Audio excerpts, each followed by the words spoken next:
বলো, কথা বলো বাবা। তোমাকে তোমাকে দেখতে এসেছি আমি, তোমার কাছে ফিরে এসেছি বাবা। ও বাবা, চোখ খোলো না, কথা বলো, কথা বলো না আমার সাথে, কথা বলো। চারু, এখন কান্নার সময় নয়। যোগুবাবুর শরীর খুব ক্ষীণ এবং দুর্বল।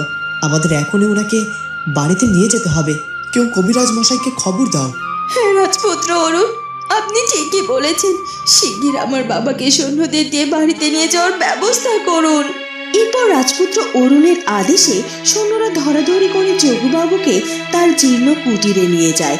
চারুলতা পেছন পেছন যায়।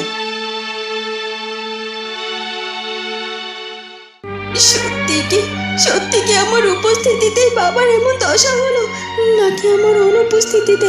নিজেকে আজ পৃথিবীর সব থেকে বড় অপরাধী মনে হচ্ছে আমার। যেটাই হোক না কেন, আমার জন্যই বাবার এই অবস্থা হয়েছে। বাবা সুস্থ হয়ে না উঠলে আমি কখনো কোনোদিনও নিজেকে ক্ষমা করতে পারবো না।